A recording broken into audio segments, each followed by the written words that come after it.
নমস্কার।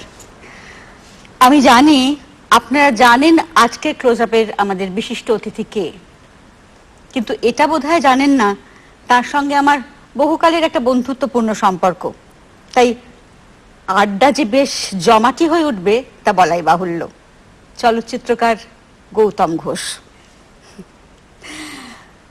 গৌতম যে ছবি পরিচালনা করেন, নির্দেশনা করেন, তার তিনি চিত্রনাট্যকার, তার সঙ্গীত পরিচালক তিনি, এবং তার ডিওপি অর্থাৎ ডিরেক্টর অফ ফটোগ্রাফিও তিনি।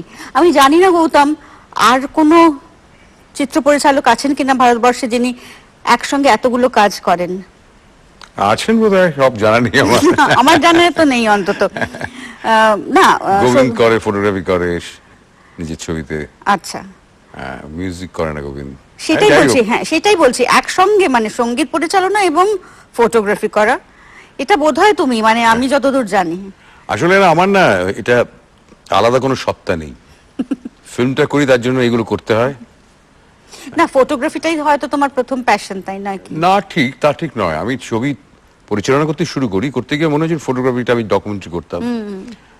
সেই তো বলছি যে আমরা কোথা থেকে আড্ডাটা শুরু করব, মানে হাংরি অটম দিয়ে নাকি গড়চার পাড়ার আড্ডা দিয়ে? যেটা তোমার সুবিধা, যেটা ভালো লাগে। তুমি যেরকম ভাবে শুরু করতে চাও বলো। করো করো।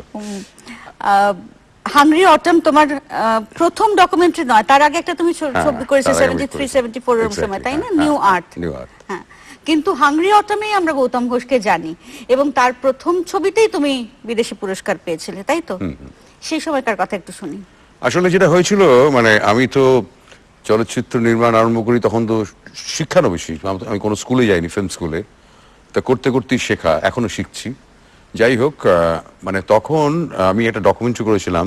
প্রথমটা ইনকমপ্লিট, একটা পাওয়ার ক্রাইসিস আরম্ভ হয়েছিল তখন 72 সালে। আমরা তখন ইয়াং ছেলে, সব আমরা ছবি করতে আরম্ভ করলাম, কিন্তু সেই ছবিটা সরকারের মনোমত হয়নি বলে নেয়নি ওরা।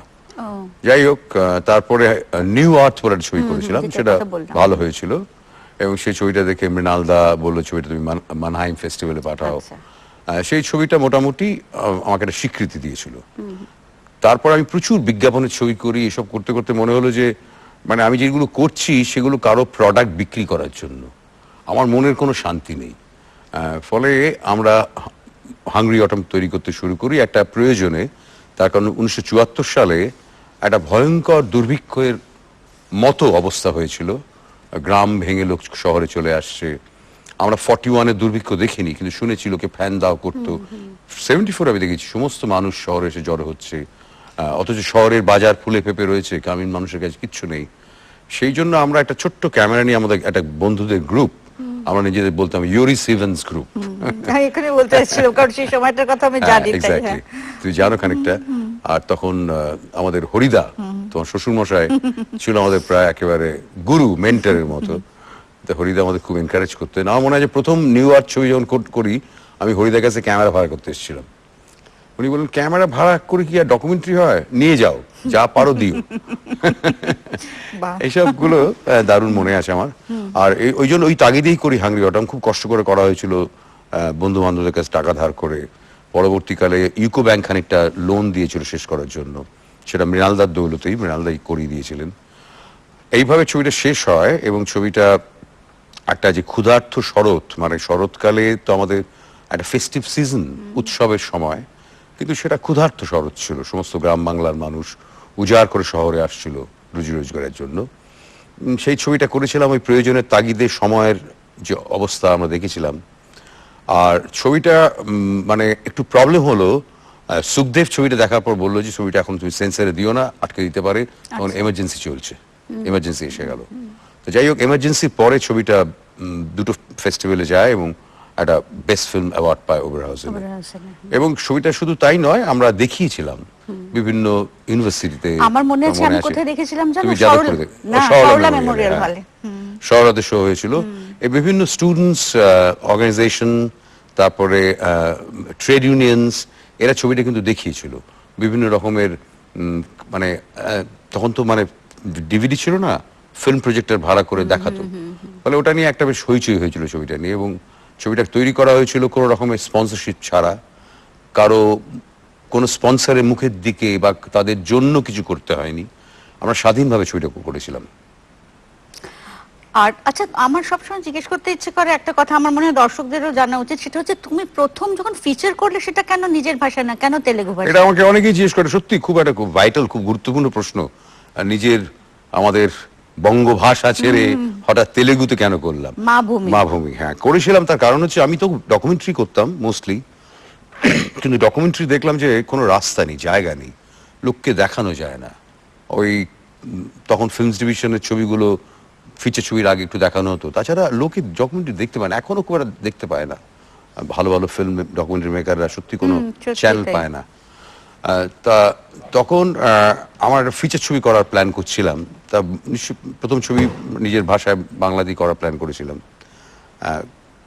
তখন এই সময় আমার মনে আছে যে হাঙ্গরি অটমটা নিয়ে খুব হইচই হচ্ছে, আর আমি তখনও বিজ্ঞাপনের ছবি করছি, এটা ওটা করছি রুজি রোজগারের জন্য খানিকটা, আর শেখার জন্য। নিশ্চয় বিজ্ঞাপনের ছবি করতে তো আমি অনেক শিখেছি। আর ওই সময় তেলেগু একজন প্রডিউসার জি রবীন্দ্রনাথ এবং বি নরসিং রাও, তারা মৃণালদার মৃগয়া ছবিটি প্রযোজনা করেছিলেন। আচ্ছা, ওরা কলকাতায় এসে হাঙ্গরি অটম দেখে খুব এক্সাইটেড হয়ে যায়, বলে যে আমাদের একটা গ্রুপ রয়েছে, আমরা সাধারণ মানুষের জন্য কাজ করি, আমরা নাচ গান করি, গান বাজনা করি, আমরা একটা ছবি করতে চাই, আপনি এসে করুন। তাই বলে ঠিক আছে নিশ্চয় করব, কিন্তু প্রথমে বললো যে আপনি একটা সাবজেক্ট সিলেক্ট করুন যেটা অন্ধ্রপ্রদেশের ব্যাকগ্রাউন্ডে, বিশেষ করে তেলেঙ্গানার ব্যাকগ্রাউন্ডে। আচ্ছা, তেলেঙ্গানার ব্যাকগ্রাউন্ডে করতে করতে আমি জব খেত জাগে বলে কিষণ চন্দ্রের ছোট্ট নভেলা, ওটা পড়ে মনে হলো যে এটা খুব ইন্টারেস্টিং হতে পারে। কারণ ভারতবর্ষের তখনকার ওই সময় সর্ববৃহৎ কৃষক আন্দোলন, যেটা স্বাধীনতার আগে শুরু হয়েছিল এবং 51 অব্দি কন্টিনিউ করেন, সেই বিষয়ে প্রেক্ষাপটে আমি ছবি করার কথা ভাবলাম। তখন মা ভূমি নাম দিইনি, কিন্তু আমি ইংরেজিতে স্ক্রিপ্টটা লিখেছিলাম, আমি এবং পার্থ বন্দ্যোপাধ্যায় আমাদের বন্ধু। করে যখন ওদের বললাম এটা আমি হিন্দিতে করি, ওরা বললো না, হিন্দিতে করলে এখানকার মানুষ বুঝতে পারবে না। আচ্ছা, তেলেঙ্গানা যেহেতু নিজামের স্টেট, খানিকটা হয়তো বুঝতে পারবে, কিন্তু অন্যান্য মানে জেলাগুলোতে কেউ বুঝতে পারবে না, অন্যান্য ডিস্ট্রিক্টে। ফলে আপনি তেলেগুতে করুন। তা আমি একদিক থেকে ভেবে দেখলাম এরা ঠিকই বলছে, মানে কমিউনিকেট করতে হয় যদি ছবিটার যে উদ্দেশ্য তাহলে তাদের ভাষায় ভাষায় করতে করতে হবে। কারণ অসম্ভব একটা সামন্ততান্ত্রিক একটা ব্যবস্থা এখনো আছে অনেকটাই। তার সেই অবস্থার বিরুদ্ধে যে কৃষকরা আন্দোলন করেছিলেন, তারা যে অস্ত্র ধরেছিলেন, সেটা আমাকে ওই ভাষায় করতে হবে। তবে আমায় খুব সাহায্য করেছিল মানে ওখানকার যারা ইন্টারপ্রেটার, এবং ছবিটা করতে গিয়ে আমি অনেক শিখেছিলাম, গ্রামীণ মানুষ থেকে শিখেছিলাম যে তাদের ডিসিপ্লিন। এবং আমার প্রচুর অভিনেতা অভিনেত্রী কিন্তু গ্রামের একদম আনকরা ও। লোকজন, এবং তারা যে অভিনয় করেছে এবং তাদের সেই ধরনের অভিনয় আমি অনেক পেশাদার অভিনেতা অভিনেত্রীর কাছে পাই না। তার কারণ তাদের কোন রকমের প্রিকনসিভ নোশন নেই যে আমি ক্যামেরার সামনে দাঁড়াচ্ছি। হ্যাঁ, কিন্তু তো তাদের তো বোঝাতে অনেক বেগ বোঝাতে পেতে হয়। হয়েছিল, মানে বেগ পেতে হয়, তাদের ঠিক জায়গায় ফেলে দিতে হয়। আমি বলছি অভিনেতা অভিনেত্রী হ্যান্ডেল করাটা হচ্ছে নানান রকমের অভিনেতা অভিনেত্রী হয়, কেউ অত্যন্ত উচ্চমানের অভিনেতা, কেউ মিডিওকার, কেউ একদমই প্রায় পারে না। এক একজনকে একভাবে হ্যান্ডেল করতে হয়। আর যারা নন অ্যাক্টার্স, এই যে গ্রামীণ লোক যারা অভিনয় করেছে মাভূমিতে, তাদের ঠিক সিচুয়েশনে ফেলে দিতে হয়, তারা রিয়্যাক্ট করে, এমন রিয়্যাক্ট করেছে। তোমার একটা গল্প বলি, আমাদের একটা ব্যাটল সিন ছিল প্রায়, মানে রাজাকারদের সঙ্গে গ্রামবাসীদের একদম মানে লড়াই। সেখানে যা পেরেছে গ্রামবাসীরা তারা নিয়ে রাজাকারকে অ্যাটাক করেছে। তো ওই গ্রামে পরে একটা কথা চালু হয়ে গেল এবং ছবি মানে সিকোয়েন্স যখন শেষ হয়ে গেল, প্রচুর রক্তারক্তি হয়ে গেছে। আচ্ছা, মানে এই গ্রামবাসীরা এত ইনভলভ হয়ে গেল, ওরা পেটাতে আরম্ভ ও করেছে। বাবা, তখন মজা করে মুখিয়া বলল যে অরিজিনাল তেলেঙ্গানা আন্দোলনের সময় যত লোকে আহত হয়েছিল তার থেকে বেশি আহত হয়েছে আপনার শুটিং এ। তারপরে ওদের ইনভলভমেন্টটা ওরকম হয়ে যায়। ওরে বাবা। আর এই প্রথম ছবিতেই তো তুমি ন্যাশনাল অ্যাওয়ার্ড পেয়েছো। হ্যাঁ, পেয়েছিলাম, এবং ছবিটা সুপার হিট হয়েছিল কমার্শিয়ালি, প্রায় 1 বছর চলেছিল। বাবা, গৌতম, একটু তোমাকে থামাচ্ছি, একটা ছোট্ট বিরতি নিয়ে ফিরে আসছি একটু পরেই।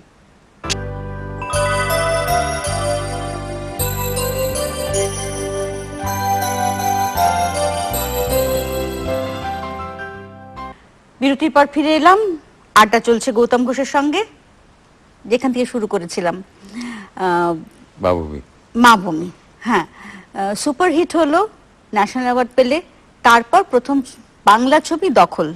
হ্যাঁ, আমার অ্যাকচুয়ালি মাভূমির সময় তারপরে বাংলা ছবি যেটা পরিকল্পনা ছিল শ্রীমতী কাফে, আচ্ছা, সমরেশ বসুর একটি গল্প উপন্যাস, খুব বিখ্যাত উপন্যাস।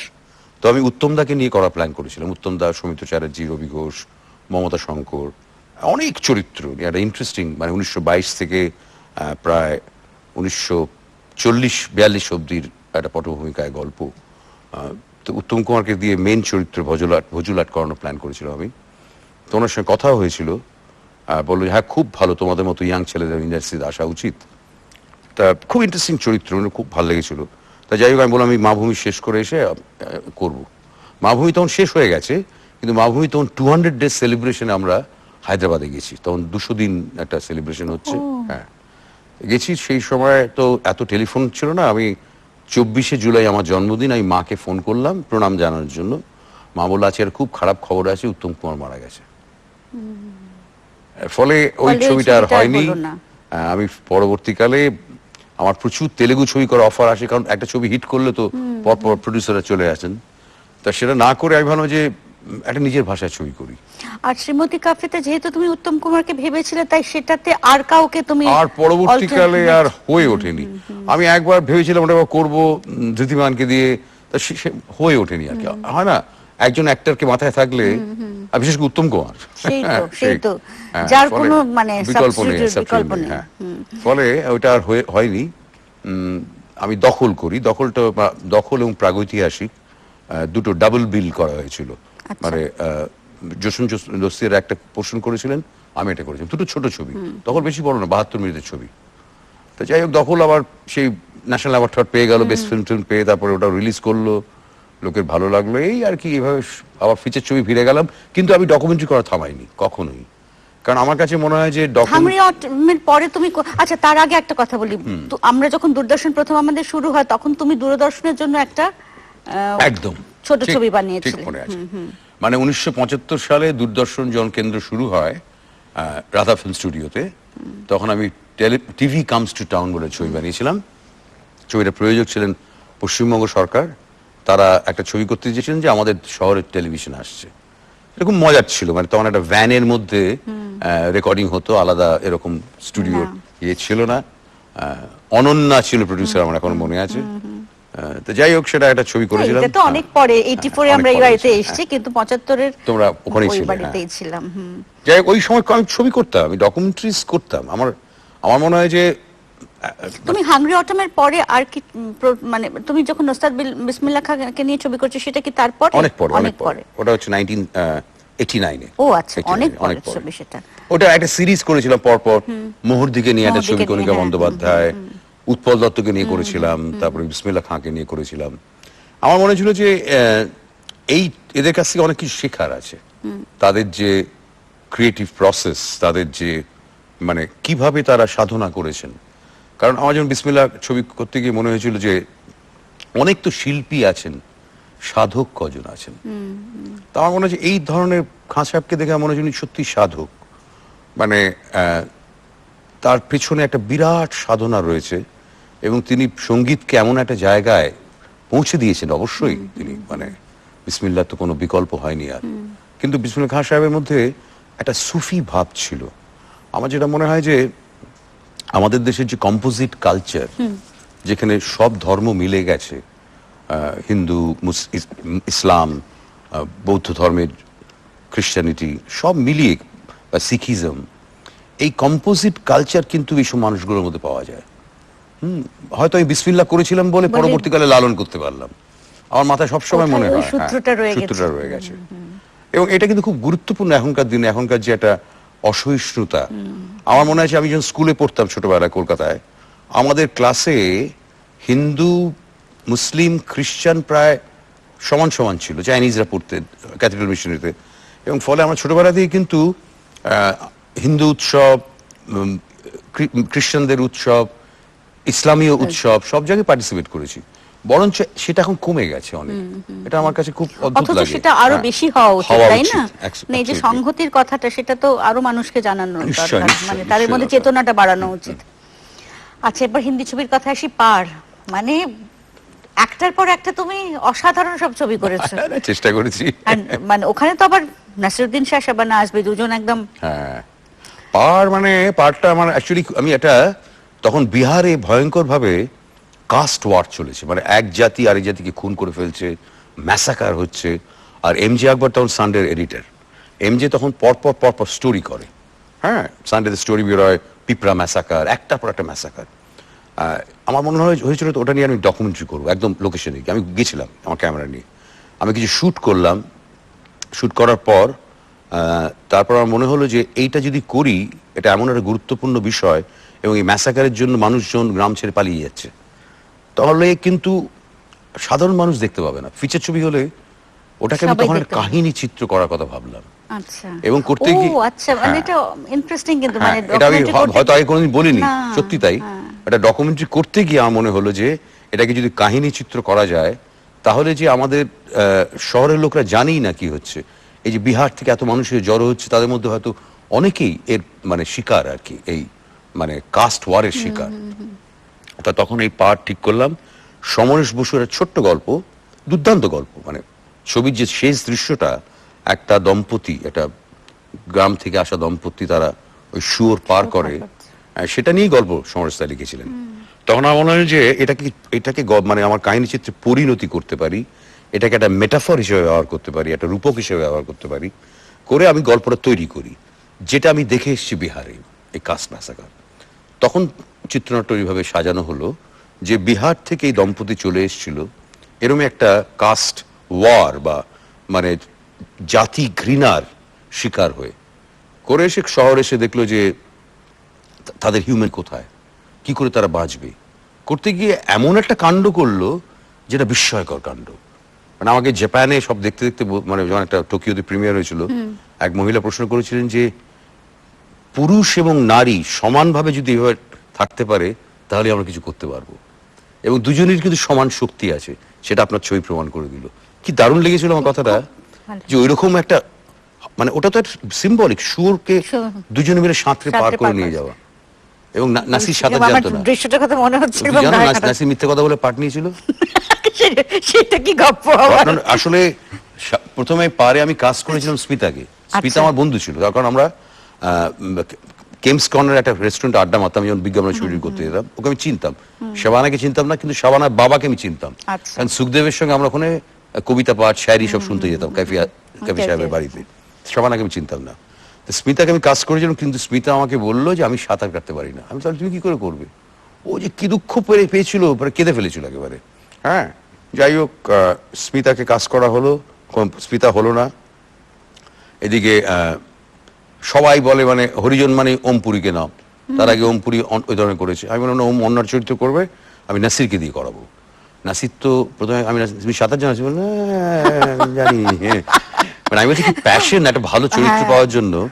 এবং ও মানে ওখানে একটা সুইমিং পুল ছিল, মানে ওই ব্যান্ড্রার ওখানে একটা ক্লাব, একটা হোটেলে ওই একটা সুইমিং ক্লাবে গিয়ে ও শিখে, ওই সাঁতার শিখে কি গঙ্গায় সাঁতার কাটা যায়? যার জন্য নাসির খুব রিস্ক নিয়েছিল, মানে দুবার অভিনয় করার জন্য রিস্ক নিয়েছেন। পরে আমাকে বলেছিল, আমি তো অতটা কিছু জানতাম না, নয়তো পাটটা তুমি আমি দিতে না। এবং ওকে দুবার লাইফ সেভার্সটা সেভ করেছে, দুবার। ওই জুলাই মাসের গঙ্গা, তুমি ভাবো। শাবানাটা খুব মজার। আমি গল্পটা শ্যাম বেনেগলকে বলেছিলাম, তখন বলেছিলাম, তা দিল্লিতে ইন্ডিয়ান প্যানোরামা স্ক্রিনিং হচ্ছে, আমি গৃহযুদ্ধতে অভিনয় করেছি, তা আমি গেছি প্যানোরামা স্ক্রিনিংয়ে। তো স্ক্রিনিং শেষ হয়ে গেল, তারপরে শাবানা এসে কনগ্রাচুলেট করলো, দারুণ লেগেছে তোমার অভিনয়, চলো একটু কফি খাই। কফি খেতে খেতে কফি অর্ডার দিয়ে বলছি তুমি এখন কি করছো? আমি বললাম একটা প্ল্যান করছি। বলে আমি জানি কি প্ল্যান করছো, আমি সাঁতার জানি। এই হচ্ছে শাবানার এন্ট্রি, আমি সাঁতার জানি। আমি ঠিক আছে, তুমি করো। শাবানা খুবই ভালো সাঁতার জানতো, গঙ্গায় ওর কোনো ভয় হয়নি। মানে এটা খুব মজার লাগে সেটা, মানে আমাদের পুরো মানে পার্ট তো হিন্দি ছবি, আর এরা শাবানা, নাসির, মোহনা গাশে, ওমপুরি যেরকম, আমি এটা প্রথমে গ্রামের লোককে দিয়ে চরিত্রটা করার ভেবেছিলাম, বিহারের মানে জসিডির কাছে একটা গ্রামে। তো সেই গ্রামে সেই লোকটিকে দিয়ে ওই জন্য অভিনয়, যেন বললাম মাভূমিতে পেরে গেছিলাম। এই লোকটি পাথর, কথাই বলতে পারে না, মুভমেন্ট করতে পারে না, কিন্তু একটা ইম্পর্টেন্ট ক্যারেক্টার, কিন্তু ওর লুকটা দারুণ ছিল। তো আমি দেখলাম যে এই রিস্ক নেবো, অন্য আর্টিস্টরা বসে আছে, একটা ছোট বাজেট তো। তখন আমি ওমকে যোগাযোগ করলাম বম্বেতে, একদিনের নোটিস ওম চলে এলো ভাবা যায়? মানে একদিনের নোটিসে বললো যে আমাকে শুধু এসে বললো আমাকে 3 দিন সময় দাও, আমি চেহারাটা একটু পাল্টে ফেলি, রোদের পুড়ে ফুড়ে ও করে অভিনয় করে ফেললো। এই ব্যাপারটা আমি কি দারুণ ছিল। সাংঘাতিক না, মানে তিন দিন আমার চেহারাটাও পাল্টে ফেলা। নিউ ইন্ডিয়ান সিনেমা তৈরি করছি আমরা, মানে মানিক দা, কি বলে, ঋত্বিক দা, মৃণাল দা, রাজেন তরফ দা, তপন সিনহা, অসিত সেন, যারা যারা নমস্কার আমাদের আমাদের বাংলা এবং হিন্দিতেও প্রচুর। কিন্তু তারপরে আমাদের জেনারেশন তো ওটা কন্টিনিউ করতে হবে। সেই তো। তখন মনে ছিল যে আমরা সবাই নিউ সিনেমার, সবাই একেবারে সবাই একসাথে কাজ করছে আর থিয়েটার গ্রুপের মতো। তো এরকম একটা স্পিরিটে পার্ট তৈরি হয়েছিল। আরেকটা ব্যাপার, আমার প্রযোজক, আমার স্ত্রীর কাকা, তুই চেনো, স্বপন সরকার, তাকে খুড়ো, তাকে বলা হলো যে দেখো এটাও কিন্তু মানে অবিশ্বাস্য ব্যাপার, এরকম একটা দৃশ্য করব আমরা, গঙ্গা পার করা, ভয়ঙ্কর রিস্কি, আর তখন স্পেশাল এফেক্টস নেই, কিচ্ছু নেই, খুব একটা যে কোনো দুর্ঘটনা ঘটতে পারে, ওটা পারবো কি পারবো না। তাকে বলা হলো আচ্ছা এই ছবিটা আপনি প্রডিউস করছেন তো, তোমায় যেটা করতে হবে, আমরা লাস্ট সিনটা আগে করব, যদি পারি তাহলে ছবি হবে, নয়তো টাকাটা আপনার গেল, ঠিক আছে, নো প্রবলেম। ওরকম প্রোডিউসারও পেয়েছিল, বলো এরকম কি রাজি হয়? সত্যি আমরা বললাম যে আমরা চেষ্টা করব, যদি না পারি এই ছবিটা করবো না। ওই দৃশ্য সবার আগে ওই দৃশ্যটা তোলা সবার হয়েছিল, আগে বুঝি? ও ওটা করা হয়েছিল, মানে প্রায় প্রথম দিকে, মানে তার আগে 2-3 দিন কয়েকটা সিকোয়েন্স হয়েছিল। তার মানে নাসিরুদ্দিনকে প্রথমেই পরীক্ষাটা দিতে হয়েছিল। প্রথমে পরীক্ষাটা দিতে হয়েছিল। খুব মজা হয়েছিল ছবিটা, মানে খানিকক্ষণ ধরে ভাবছিলাম যে নিজেরই ড্রয়িং রুমে বসে আড্ডা দিচ্ছি, কিন্তু ক্যামেরা যে সামনে রয়েছে সেটা আমাদের ক্যামেরাম্যান মনে করিয়ে দিলেন যে সময় হয়ে গেছে। কাজেই এই পর্ব এখানেই শেষ করছি। আপনারা পরের পর্বের জন্য প্রস্তুত থাকুন। আড্ডা হবে গৌতম ঘোষের সঙ্গে।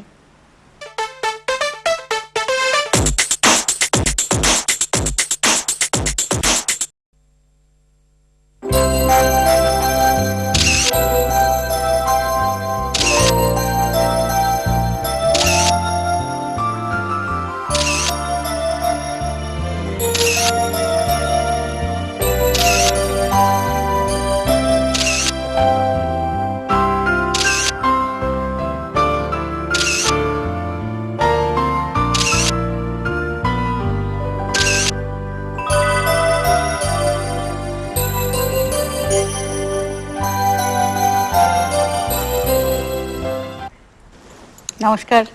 আপনারা জানেন গৌতম ঘোষকে নিয়ে আজকের ক্লোজ আপ প্রথম পর্ব আপনারা নিশ্চয়ই দেখেছেন। আজ সেই অনুষ্ঠানেরই দ্বিতীয় পর্ব। বলো কোথা থেকে শুরু করব? এই তো এখনকার সময় আমার সত্যি মজার লাগছে, এই যে তোমাদের ক্লোজ আপ, এর আগে দুটো ক্লোজ আপ হয়েছে, তার মানে সেটা প্রায় 20 বছরের একটা স্প্যান। পৃথিবী বদলে গেছে। এই মুহূর্তে আমরা 37 পার হয়ে 38 বছরে পড়েছি দূরদর্শন, কলকাতা দূরদর্শন। আমার প্রথম ক্লোজ আপ হয়েছিল বহুদিন আগে। আর তুমি এত ছবি বানিয়ে চলেছো, মাঝখানে একটা ক্লোজ আপ হয়েছে, এবার আরেকটা, তৃতীয় এটা। ফলে আমার খুব মজার লাগছে যে তুমি তো শুধু পরিচালনা করো, তুমি অভিনয় করেছো। তুমি তখন মানে আগের বারের এতে তুমি গৃহযুদ্ধের কথা বলেছিলে, আমার সেটার প্রসঙ্গে জিজ্ঞেস করা হয়নি। আর 22শে শ্রাবণে অভিনয় করেছো, কবিতা শুনবো, গানও শুনবো, কিন্তু আমার মনে আছে শেষ করেছিলাম পরিবারের কথা দিয়ে। একটুখানি ওদের কথা বলো। ওদের কথা মানে আসলে আমাদের পরিবারটা খুব ক্লোজ নিট পরিবার, যেন আমরা 4 ভাই একসাথে থাকতাম, কিন্তু জায়গার অভাবে আলাদা হতে হয়। খুব দুঃখ হয়েছিল, এখনো দুঃখ করি আমরা। ফলে পরিবারটা খুব ইম্পর্টেন্ট আমার কাছে। আর নীলাঞ্জন তো নিজে প্রচুর ব্যস্ত, মানে ও তো নিজে একটা ডিজাইনার, ওদের কাঁথা ওর বাবা মা যা শিখিয়েছিল সেগুলো করে। ফলে যে কি করে ম্যানেজ করে আমি নিজেই জানি না, এত কিছু করার পর। তারপরে তো একটা সংসার, তো মেয়েদের উপরই চাপটা বেশি পড়ে। যদি আমি চেষ্টা করি, তোমাকে এতটাই বাইরে থাকতে, তবে তুমি ভীষণ ভালো রান্না করো। আমি রান্না করি, আমি আমার বাড়ির সব কাজ করতে পারি, কোনো অসুবিধা নেই, কিন্তু সময় হয় না। ফলে আমার স্ত্রীর প্রতি বেশি চাপটা পড়ে। আর নীলাঞ্জনও যে একেবারে খুব সাংঘাতিক একেবারে গৃহিণী তা তো নয়, সেও তো আমার সঙ্গে ভবঘুরে জীবন কাটিয়েছে। সত্যি তাই। মানে ভবঘুরে ব্যাপারটা আমাদের জিনে রয়ে গেছে, মানে ওদের পরিবারে রয়েছে। ওদের পরিবারটা তো একটু বাউল প্রকৃতির আছে, আছে, তুমি জানোই, আমাদের পরিবারেও আছে। আমার বাবাও বেশ একটা ভবঘুরে ছিলেন, ঘুরে চলে যেতেন মাঝে মাঝে ওদিক ওদিক। তা একদিক থেকে ভালো, মানে টিপিক্যাল সংসারটা এটা দরকার একটু ভবঘুরে পারা। তার কারণ তুমি দেখবে একটা রাহুল সংকীর্তনের একটা দুর্দান্ত বই আছে, মানে ভবঘুরে বইটার, মানে উনি যে ভবঘুরে না হলে উনি রাহুল সাংকিত্যায়ন হতেন না। মানে মানুষকে জানা, বোধ তৈরি করা, এবং এই যে মানে আমরা ঘুরে বেড়াই কেন, শুধুমাত্র তো কয়েকটা দ্রষ্টব্য স্থান দেখার জন্য নয়, একটা নিজের মনটাও অনেক বেশি প্রসারিত হয়, নিশ্চয়ই। অনেক কিছু জানা যায়। নয়তো অনেক সময় একটা গণ্ডির মধ্যে জীবন কাটানোটা, আমার মনে হয় মনুষ্য জন্ম তো কটা, রোজ তো টিকটিক করে ঘড়ি ঘুরছে, মানে আমরা তো মৃত্যুর দিকে এগোচ্ছি। ফলে যতটুকু অভিজ্ঞতা অর্জন করা যায়, তো সেইগুলো আমাদের পরিবারের মধ্যে রয়েছে। আমি ছেলে মেয়েদের মধ্যে দেখেছি একটু অ্যাডভেঞ্চারিস্ট, ওরা একটু খুব গতে বাঁধা জীবন পছন্দ করে না। আমার কন্যাও তাই, পুত্র তাই, আনন্দী এবং ঈশান দুজনেই তাই। তো ভালো, আমি কোনোদিন বাধা দিইনি, তাদের মতো করি। তোমারও তাই একদমই তাই। একেবারে মানে আমরা একই নৌকো সহযাত্রী আর কি। তারা নিজের মতো করে অভিজ্ঞতা অর্জন করুন, কারণ এই ছকে বাঁধা বিপুলায় জীবন নয়, পৃথিবী কতটুকু জানি। আর হ্যাঁ, ওই ছকে বাঁধা জীবনের মধ্যে তো মানে মজাটাও নেই। না, মজা নেই, মজা নেই। ফলে ওই ভবঘুরে একটা ব্যাপার আমাকে খুব ফ্যাসিনেট করে, যার জন্য আমি নিজেও অনেক ধরনের অ্যাডভেঞ্চার করেছি। এমনকি এক্সপিডিশনে আমি বিয়ন্ড দ্য হিমালয়স আর 14,000 কিলোমিটার গাড়ি চালিয়ে ঘুরে বেরিয়েছি এবং ফিল্ম বানিয়েছি বিয়ন্ড দ্য হিমালয়স, আমাদের সিল্ক রুট। তার কারণ আমাদের এই হিমালয়ের ওপারটা, the other side of the mountain, এটা তো আমাদের সঙ্গে 2000 বছরের সম্পর্ক, কিন্তু চায়নার সঙ্গে একটা স্টুপিড ওয়ার আমাদের সম্পর্কটা নষ্ট করে দেয়। ফলে আমাদের কতটুকু জানে আমাদের ছেলেমেয়েরা।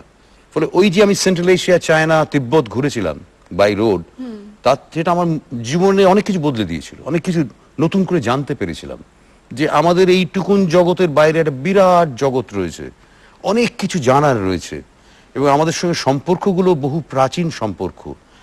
বিশ্বাস করবে না, যেরকম ধরো এই যে আমি উজবেকিস্তান বা কিরগিস্তানে যে মাকাম বলে, ওরা মাকাম বলে, মানে একদম আমাদের ঘরানার মতো। আচ্ছা। মানে ও এক একটা ঘরানা, মাকাম হচ্ছে একটা ঘরানা জানো। এবং অবশ্যই যে আমাদের শাস্ত্রীয় সঙ্গীত, তার একটা অংশ কিন্তু ট্রাভেল করেছিল মধ্য এশিয়া থেকে, বিশেষ করে টপ্পা একেবারেই পারস্য বা মধ্য এশিয়া থেকে আমাদের পাঞ্জাব হয়ে ঢুকেছিল। যার জন্য তুমি দেখবে পাঞ্জাবের গোলাম আলী সাহেবের গানের মধ্যে টপ্পা অঙ্গ রয়েছে ভীষণ, মানে পাঞ্জাবের ঢুকেছিল। ফলে এইগুলো একটা ক্রস কালচারাল রিলেশনশিপ এতদিনের ছিল, সেটা মানে একটা সুপ্রাচীন দুটো সভ্যতা আমাদের মধ্য এশিয়া, চায়না এবং ভারতের। তো এইগুলো ওই অ্যাডভেঞ্চার না করলে জানা জানা যায় না। এটা আর তুমি এক্ষুনি বলছে না এই মুহূর্তের কথা, এই মুহূর্তে তো শিল্পের মানে চলচ্চিত্র শিল্পের জগৎটা কিরকম তোমার মনে হয়? মানে আমার খুব মানে ভালো লাগছে, অনেক ইয়াং ছেলে মেয়ে। দেখো, এটা হচ্ছে একটা পরম্পরা। আমাদের আগে যারা ছিলেন, যাদের কথা বললাম, আমাদের মানে সত্যজিৎ রায়, মৃণাল সেন, ঋত্বিক ঘটক, তপন দা, রাজেন তরফদা, অসিত সেন, আরো অনেকে, যাদের কাছে আমরা শিখেছি। বিদেশি অসংখ্য ফিল্ম মেকারদের দ্বারা আমরা অনুপ্রাণিত হয়েছি। তারপর আমরা চেষ্টা করছি আমাদের যে প্রজন্ম ছবি তৈরি করার আমাদের মতো করে। এখন অনেক ইয়াং ছেলে মেয়ে তাদের মতো করে ছবি করছেন, তাতে এখনকার সময় তাদের যে মানসিকতা, তার প্রতিফলন করছে। আসলে আমার মনে হয় যে মানে ওয়ার্ল্ড সিনেমাটা কি জানো তো, একটা হচ্ছে স্মৃতির মালা। তুমি যদি আমাকে জিজ্ঞেস করো সিনেমা কি, আমি বলবো যে গার্ল্যান্ড অফ মেমোরিজ। মানে কত পৃথিবীতে ছবি তৈরি হয়েছে, কত মানুষের স্মৃতির যেন একটা মালা গেঁথে গেছে। সুন্দর করে বললে এটা। তাই না? স্মৃতির মালা না? একদমই। তোমার হঠাৎ ধরো ইটালির 30 দশকের স্মৃতি গাঁথা রয়েছে, জার্মানি বা ভারতবর্ষে আমাদের কম রয়েছে, তার কারণ আমাদের আগে তো যখন ফিল্ম এসেছিল সবই মাইথোলজিক্যাল ছবি হতো বেশি, কম রয়েছে, ডকুমেন্টারিও কম হয়েছে। কিন্তু তাও তো রয়েছে তো 50 দশকের সত্যজিৎ রায়, ঋত্বিক ঘটক, মৃণাল সেনের ছবিতে যে সময় দেখেছি, এখনকার ছেলে মেয়েদের ছবিতে এখনকার সময় আমরা দেখছি। আমি যখন কন্টেম্পোরারি বিষয় নিয়ে ছবি করছি, আমার দেখা এবং এখনকার দেখানোর সঙ্গে মেলানোর চেষ্টা করছি।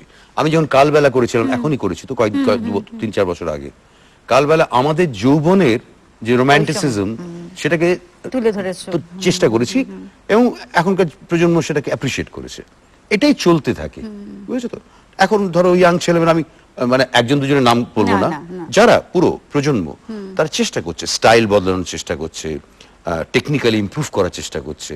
মাঝে বাংলা ছবি টেকনিক্যালি খুব খারাপ হয়ে গেছিল, অনেক ভালো চেষ্টা করছে যাতে প্রেজেন্টেবল হয়। মানে আমরা যখন শুরু করেছিলাম, আমাদের অনেক কষ্ট করে চেষ্টা করতে হতো, এত জিনিসপত্র ছিল না, কিন্তু তার মধ্যে চেষ্টা করতাম আমরা এটা যাতে আন্তর্জাতিক মান বজায় থাকে। এখনকার ছেলেমেয়েরা আরো বেশি নতুন অন্যরকম যন্ত্রপাতি পেয়েছে, একটু সহজ হয়ে গেছে ডিজিটাল ফরম্যাট আসাতে, মানে অত ব্যয় সাপেক্ষ নয়, ফলে এক্সপেরিমেন্ট করছে এবং এক্সপেরিমেন্ট দরকার। কিন্তু সমস্যা হচ্ছে যে এখনকার যে বাজার অর্থনীতি সবসময় একটা ওই ব্র্যান্ডিং খোঁজে, বুঝেছো তো? সেটা কিন্তু একদিক থেকে তার হয়তো ভালো দিকও আছে, অনেক খারাপ দিকও আছে। মানে একটা ফিল্ম মেকার যদি ওই ধরনের ব্র্যান্ডিং করতে না পারেন, তিনি কিন্তু হয়তো বাজারে স্থান পাবেন না। এটা একটা মানে খারাপ দিক। তার কারণ মানে বাজার এমন একটা জিনিস, বাজারে তো সবকিছু ভালো জিনিস সবসময় বিক্রি হবে তার কোনো মানে নেই। খারাপ জিনিসও বিক্রি হবে, ভালো জিনিস কখনো কখনো বিক্রি হয়। কিন্তু ভালো জিনিস বিক্রি করা একটা, ধরো যে কোনো জিনিস তার মানে তার জন্য জুহুরির দরকার হয়। মানে তুমি যদি সেটা চেনো তাহলে তুমি তার মূল্য দিয়ে কিনবে।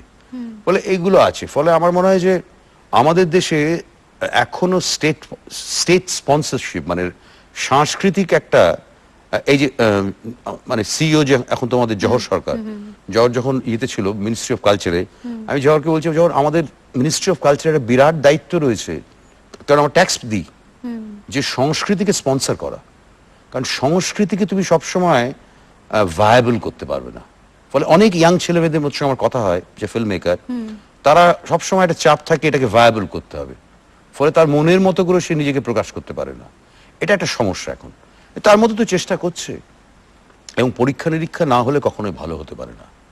এবং আমাদের যদি সত্যি বাংলা ছবি হিসেবে আমাদের প্রতিষ্ঠিত হতে হয়, আমাদের এক্সপেরিমেন্ট করতে হবে, নতুন ধরনের অভিজ্ঞতা দিতে হবে দর্শককে। একটু থামাচ্ছি, একটা বিরতি নিচ্ছি, ফিরে আসছি একটু পরেই।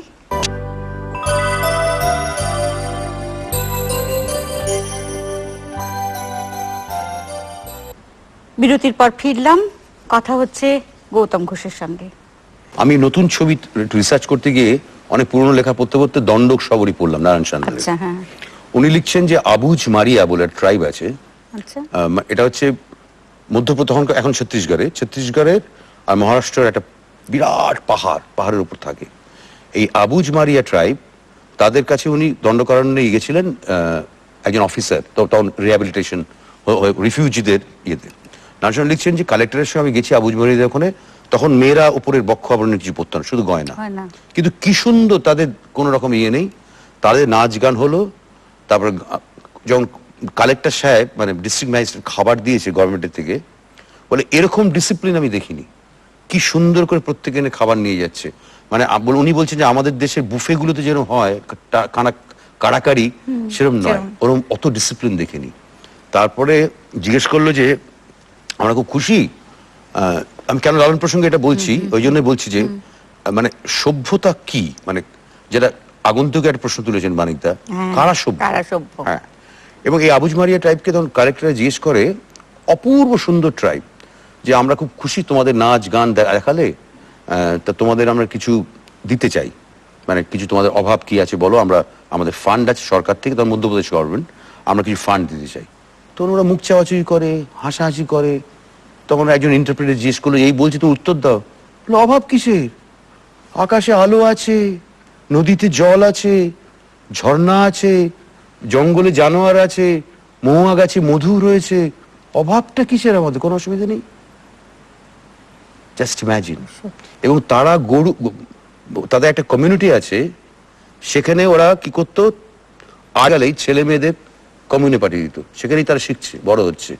এবং 14-15 বছর হয়ে গেলে ছেলে মেয়ে নিজেরা সিলেক্ট করে বাবা মার আশীর্বাদ নিয়ে বিয়ে করতো। কারা সভ্য, ঘুটুল বলে এটাকে। তা আমি কেন বলছি যে লালন করতে গিয়ে আমার মনে হয়েছিল যে এমন ছবি করা উচিত যেখানে শহরের সঙ্গে এই জায়গাগুলোকে রিলেট করা দরকার। নয়তো এখন শহরের ছেলে মেয়েদের কি হয়েছে, তারা সাইবার ওয়ার্ল্ডে আবদ্ধ, কোনো আপত্তি নেই, অবশ্যই যাবে, কিন্তু আমার দেশটাই চিনতে হবে। সেই এই আশ্চর্য সুন্দর দেশ একটা। এবং শুনছি এখন সেই আবুজ মারিয়া ট্রাইবরা বন্দুক ধরেছে, কেন? কারণ তো আছে। ফলে দেশটাকে জানা দরকার ভীষণ, এবং জানার মধ্যে আনন্দ রয়েছে, তাই না? সে তো বটে। একটু থামাচ্ছি, আবার একটা ছোট্ট বিরতি নিয়ে ফিরে আসছি, এখন কোথাও যাবেন না।